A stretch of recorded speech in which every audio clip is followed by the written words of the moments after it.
Assalamualaikum warahmatullahi wabarakatuh. Jumpa kembali di channel Sunyi Sepi. Pada kesempatan kali ini saya akan kembali dengan membawakan sebuah cerita yang berjudul Ritual Kasugihan. Cerita yang ditulis oleh @ras1402. Oh iya, kalian juga dapat mengunjungi tweet beliau langsung ya. Link nanti akan Mimin sediakan di kolom deskripsi. Yuk, daripada kita lama-lama, langsung saja kita masuk dalam ceritanya. Mendengar kata pesugihan, tentunya kita sudah tak asing lagi bukan?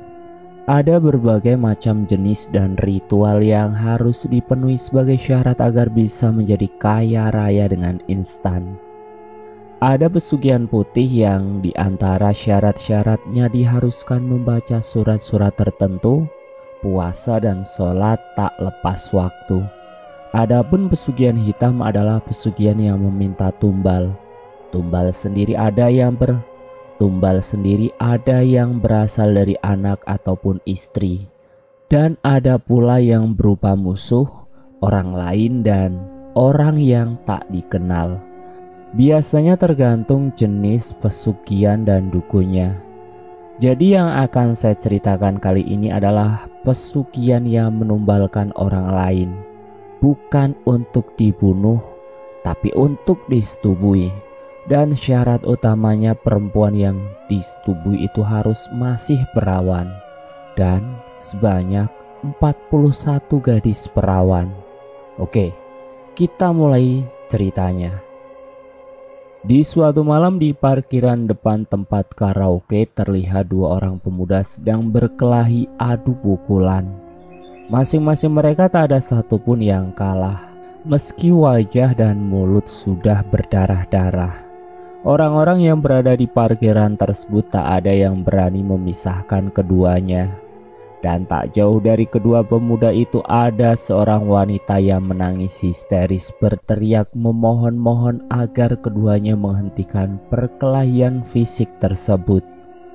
Namun teriakan si wanita nampaknya tak terdengar sedikit pun oleh dua pemuda yang tengah berkelahi itu. Hingga beberapa saat kemudian datanglah tukang jaga parkir dan menyiram keduanya dengan seember air. Lalu setelah itu ia menarik salah satu pemuda dan membawanya menjauh dari kerumunan orang-orang. Sekedar info, cerita ini jauh sebelum COVID ya.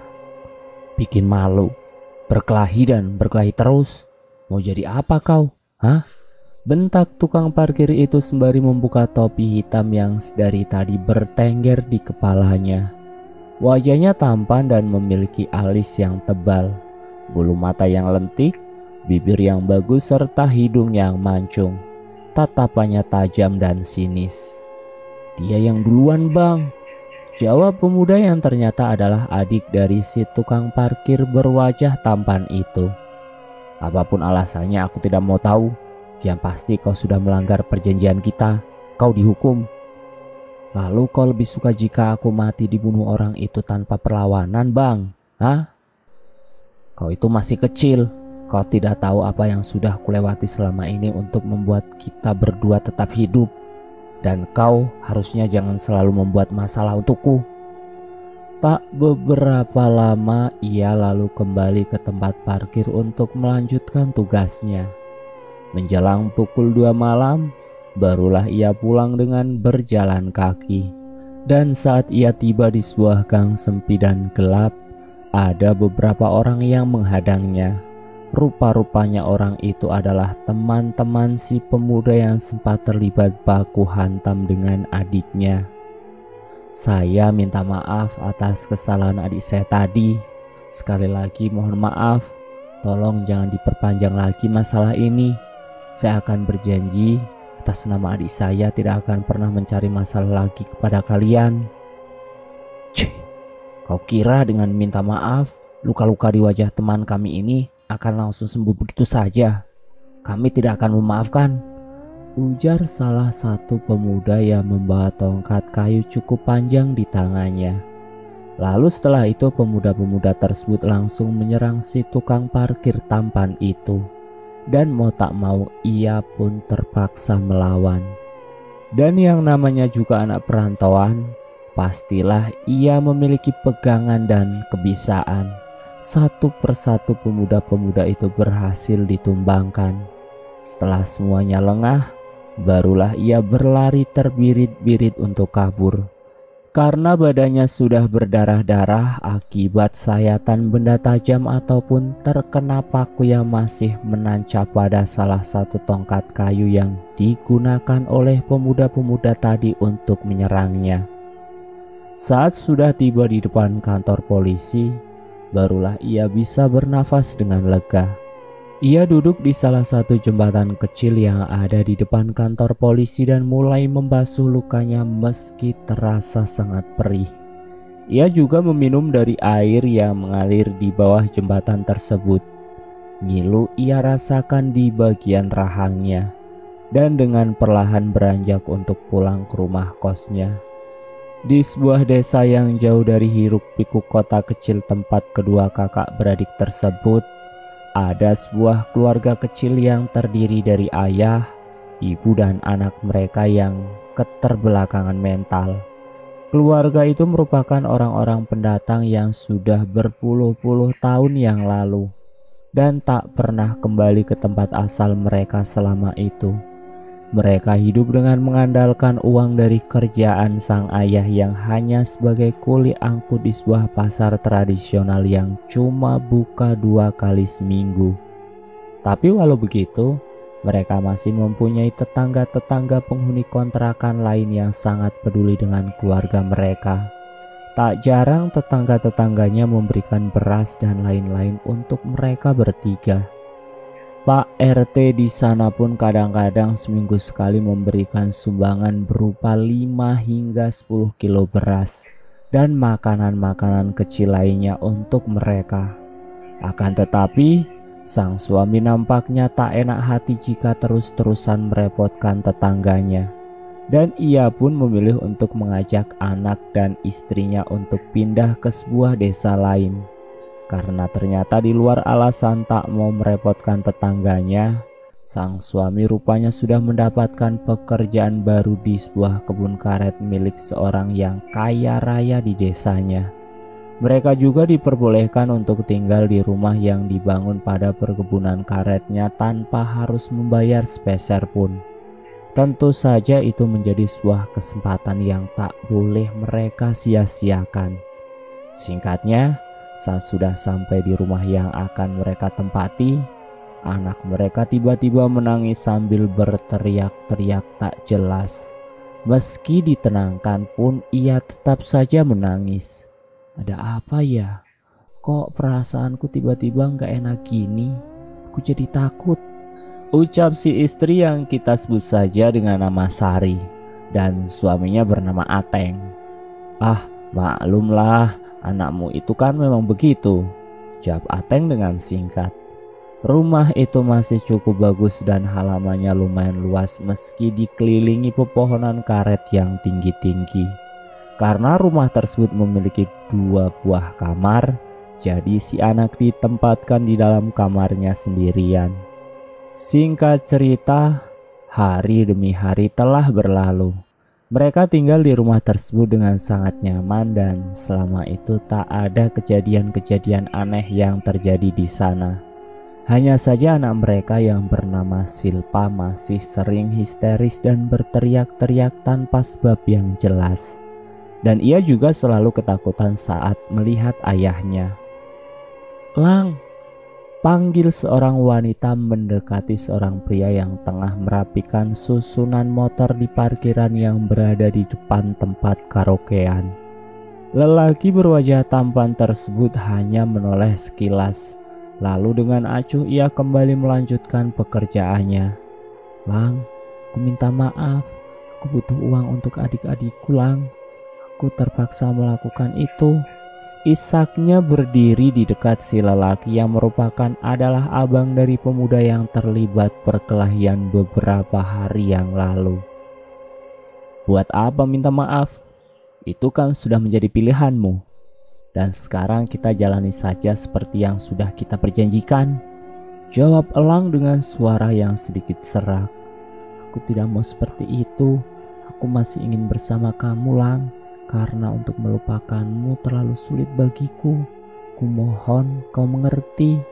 Isak perempuan yang rupanya adalah kekasih Elang. Elang menghela nafas panjangnya. Ia bimbang dengan keputusannya.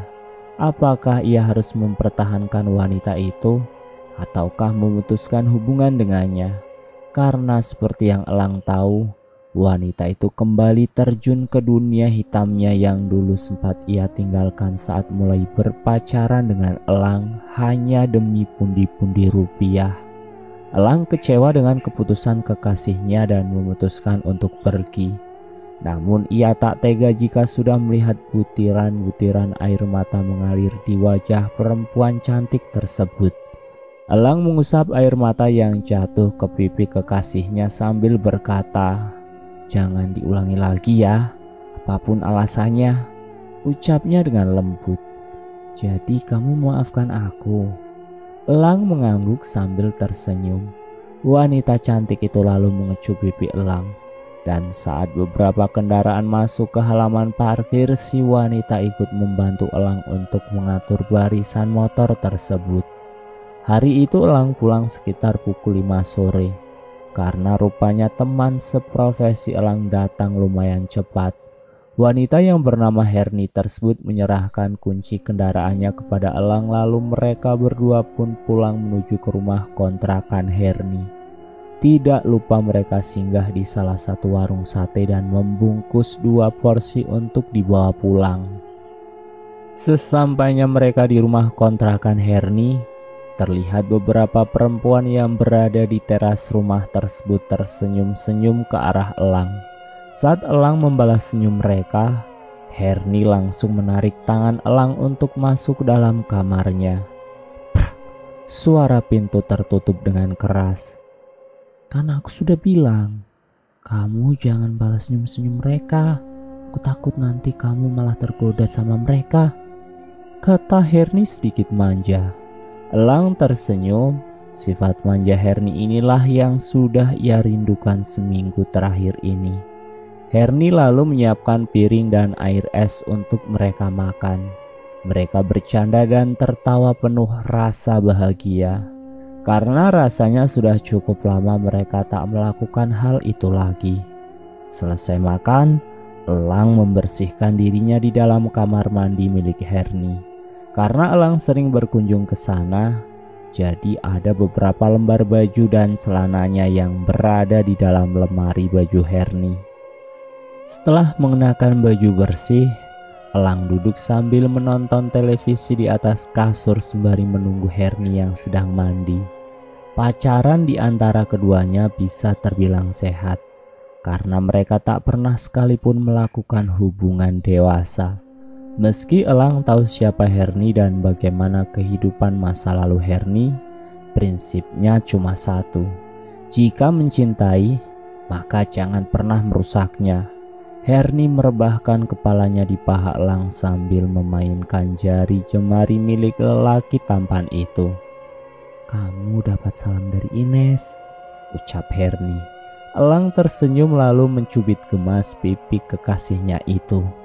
"Tidak ada yang lain selain kamu di hatiku, sayang," bisik Elang dengan lembut.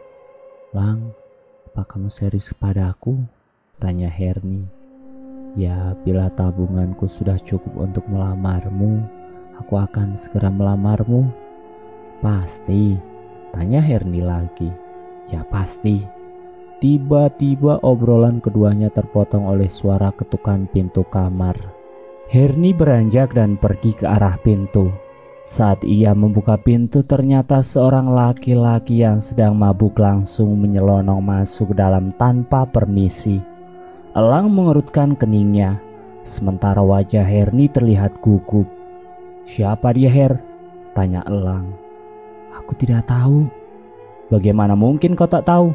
Sementara laki-laki itu tahu persis di mana letak kamarmu. Aku kecewa padamu, Her. Aku kira kau tulus padaku, tapi nyatanya sampah." Setelah berkata seperti itu, Elang langsung pergi meninggalkan Herni bersama laki-laki yang berada di dalam kamarnya. Elang tak menyangka jika kisah percintaannya harus berakhir karena pengkhianatan. Namun kejadian naas menimpanya. Ia tertabrak mobil saat akan menyeberang jalan. Untungnya pengemudi mobil tersebut adalah orang yang bertanggung jawab dan segera melarikan pria itu ke rumah sakit terdekat. Elang tak sadarkan diri selama seminggu dan hanya terbaring lemah di kasur rumah sakit. Ega, sang adik, terpaksa harus menggantikan kakaknya bekerja di tempat parkir dan berhenti menjadi pengamen jalanan. Minggu-minggu berlalu. Setelah melewati proses pengobatan yang cukup panjang, akhirnya Elang perlahan-lahan mulai membaik. Meski ia berjalan masih harus menggunakan tongkat penyangga. Hari itu ia sudah bisa keluar dari rumah sakit dan dijemput oleh bapak-bapak yang membawanya ke rumah sakit sekaligus adalah orang yang telah menabraknya. Kedua kakak beradik tersebut juga diajak untuk ikut bekerja di peternakan sapi dan kambing miliknya yang berada di sebuah desa.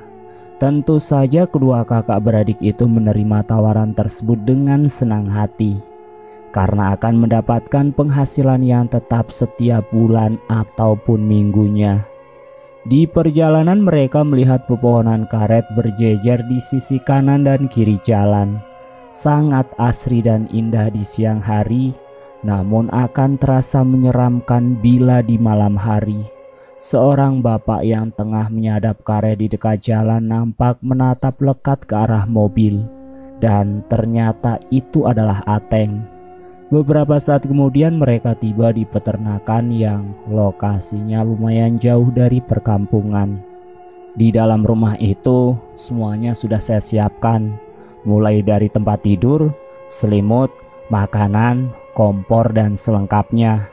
Rumput untuk makanan ternak akan datang sehari sekali di sekitar jam 8 atau 9 pagi.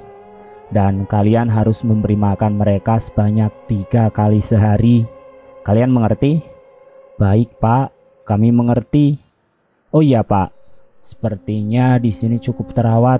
Apakah sebelum kami juga ada penjaga lain yang tinggal di sini, Pak? Iya, kakek Darsim dan nenek Liah juga seorang anak gadis mereka, yaitu almarhumah Zainab. Almarhumah? Tanya Ega. Iya, anak mereka sudah meninggal setelah beberapa hari sebelumnya mengaku diperkosa oleh sosok makhluk aneh dengan tubuh tinggi dan berwarna hijau. Tapi entahlah, saya pun tidak percaya dan tidak mengerti dengan hal-hal gaib seperti itu. Meninggalnya di mana, Pak?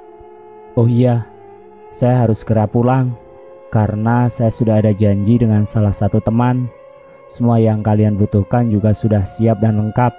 Jadi saya permisi dulu ya, kata pemilik itu yang sepertinya sedang menyembunyikan sesuatu dari Elang dan Ega. Setelah bapak itu pergi, keduanya pun masuk dalam melihat-lihat setiap ruangan di rumah tersebut. Namun saat pintu dapur yang mengarah langsung ke kandang kambing dibuka, tiba-tiba tercium bau busuk menyengat hidung. Ega hampir muntah dibuatnya. Ia segera menutup kembali pintu itu. Bang, di situ bau banget. Apa mungkin ada kambing yang mati kali ya? Tanya Ega kepada abangnya.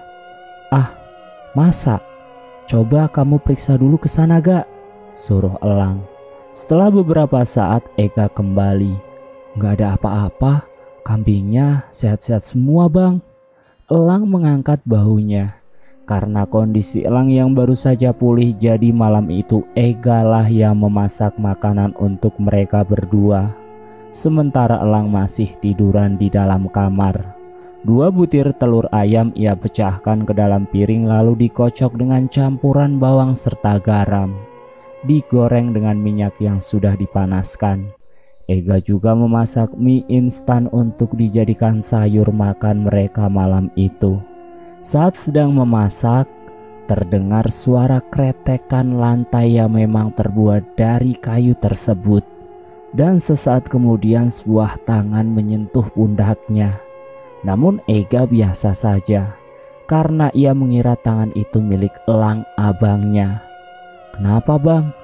Tanya Ega seraya menoleh ke belakang, dan anehnya di situ tidak ada siapa-siapa selain dirinya sendiri.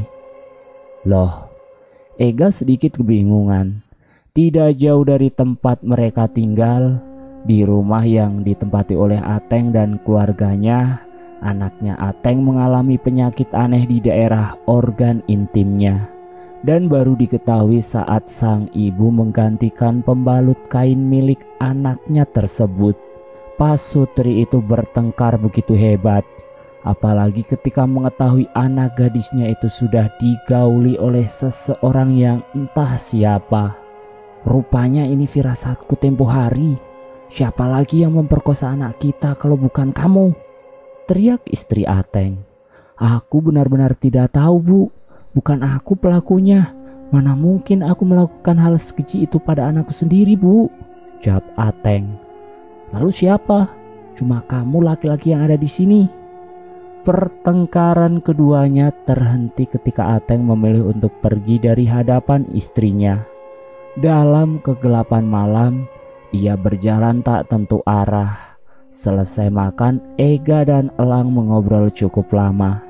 Dan rasanya masa-masa seperti itu sudah lama tak pernah mereka rasakan lagi, dikarenakan keduanya selalu sibuk bekerja hingga tengah malam. Dan sekarang mereka berdua merasa cukup beruntung karena tak lagi harus panas-panasan dan pulang malam, serta tak perlu lagi berkelahi dengan anak-anak jalanan lainnya. Ternyata musibah itu tidak selamanya mendatangkan kesialan ya Bang, tapi juga bisa mendatangkan keberuntungan seperti yang kita rasakan sekarang ya Bang, ucap Ega tersenyum.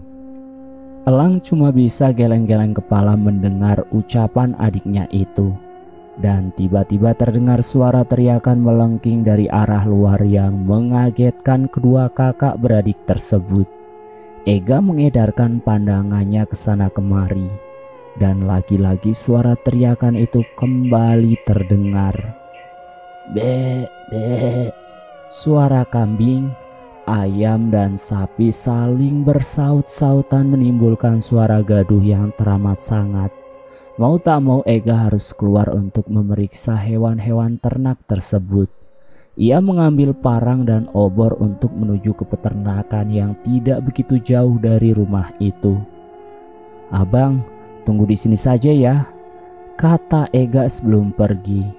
Setelah Ega pergi, Elang bergegas berjalan perlahan dengan kaki terpincang-pincang ke arah pintu dapur untuk melihat adiknya dari pintu yang mengarah langsung ke kandang kambing tersebut. Aman gak? Tanya Elang. Aman Bang. Ega mengecek satu persatu kandang. Dan saat Elang menatap ke suatu sudut gelap di dekat kandang kambing, ia melihat sesosok putih dengan rambut yang menjuntai panjang hingga menutupi punggung. Namun saat mata Elang berkedip, sosok itu sudah menghilang. Sementara Ega masih sibuk mengecek di sekitar kandang. Terdengar suara ketukan dari arah pintu utama, yang memaksa Elang harus pergi membukakan pintu. Padahal waktu itu keadaan pintu tidaklah terkunci.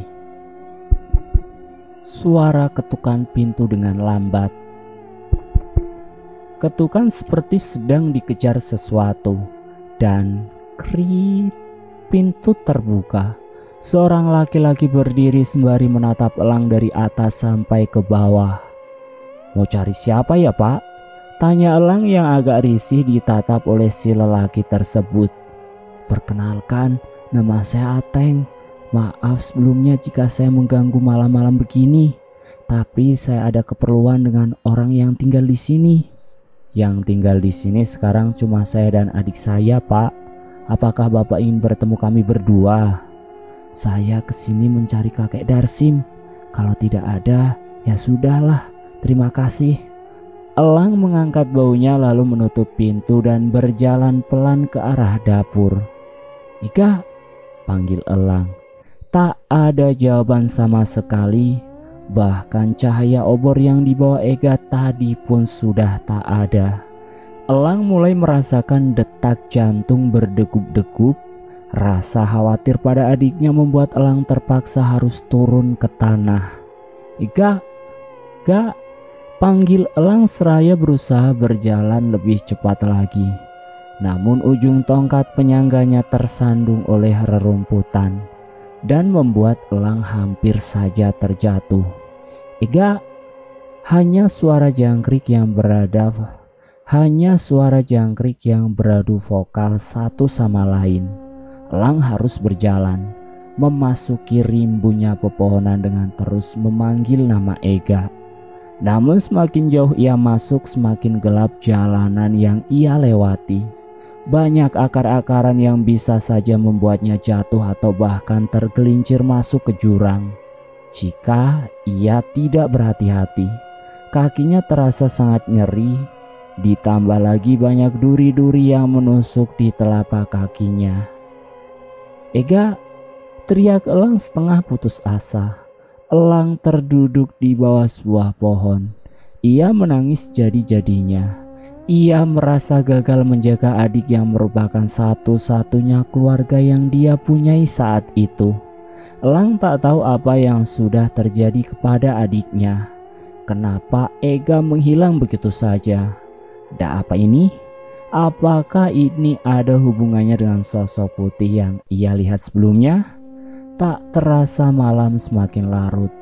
Elang pun diserang rasa kantuk yang perlahan-lahan membuatnya mulai tertidur. "Bang, bangun bang," panggil seseorang. Elang membuka matanya dan betapa kagetnya dia ketika melihat sang adik berada di hadapannya. "Ega," ucapnya berkali-kali seraya memeluk erat sang adik. "Kenapa abang ninggalin rumah bang? Semalam aku mencari abang berjalan muter-muterin hutan. Untung sekarang ketemu. Abang bikin khawatir, tahu nggak?" sungut Ega. Elang terlihat seperti orang linglung. Ia menatap ke sekeliling tempat ia berada saat itu. "Aku mencarimu Ga. Kau tak menyaut saat aku panggil. Aku khawatir terjadi sesuatu, makanya aku langsung pergi mencarimu." "Ah, yang bener bang. Aku sama sekali gak mendengar kau memanggilku kok. Aku kira kau tidur. Taunya pas aku masuk, kau sudah tidak ada di dalam rumah," kata Ega. "Ya sudah bang, kita kembali ke peternakan. Sebentar lagi rumput akan datang," lanjutnya seraya membantu Elang untuk berdiri. Singkat cerita, ketika sampai di rumah, Ega langsung mengobati kaki Elang dengan obat-obatan seadanya. Sekitar pukul 9, sebuah mobil pick-up putih yang dipenuhi dengan rumput-rumput segar datang. Seorang bapak dan seorang gadis tomboy keluar dari dalam. "Selamat pagi pak," sapa Ega dengan ramah. "Pagi," jawab si bapak. Gadis yang mengenakan celana jeans panjang dengan jaket hitam lusuh serta ikat rambut yang acak-acakan itu sangat cantik dan manis sekali, tetapi lumayan cuek dan pelit senyum. Ega yang membantunya menurunkan semua rumput-rumput tersebut sama sekali tak disapa olehnya. "Riz, abah ke sungai sebentar ya. Kau lanjutkan saja bantu-bantu mereka dulu," ujar si bapak sebelum pergi. Setelah si bapak pergi, Ega mulai melancarkan serangan awal yang merupakan pertanyaan-pertanyaan seputar rumput dan hewan ternak, berharap si gadis mau menjawabnya. "Aku ragu pemuda seperti kau ini akan betah di sini. Tingkah lakumu layaknya pemuda-pemuda berandalan yang haus akan belayan gadis-gadis," kata si gadis sembari tersenyum sinis. "Hei, kau tak tahu siapa aku. Mana boleh kau menyimpulkan secepat itu tentang diriku," potong Ega. "Gak, kau letakkan di mana koreku?" ujar Elang yang tengah berdiri di ambang pintu. Si gadis terlihat mengarahkan pandangannya kepada Elang. Lama sekali ia tertegun menatap Elang yang sedang memarahi adiknya tersebut. Ada senyum kecil di bibir gadis tersebut. Nampaknya ia sudah jatuh hati pada pandangan pertama dengan sosok Elang. Saat Ega kembali, gadis itu segera melanjutkan pekerjaannya. Dan bersambung. Saya akhiri kisah ini sampai di sini dulu. Nanti saya akan lanjutkan pada bagian yang selanjutnya. Terima kasih sudah mampir di channel Sunyi Sepi. Jangan lupa tekan tombol like, share, dan komen. Tekan subscribe untuk mengikuti video kami selanjutnya ya. Wassalamualaikum warahmatullahi wabarakatuh.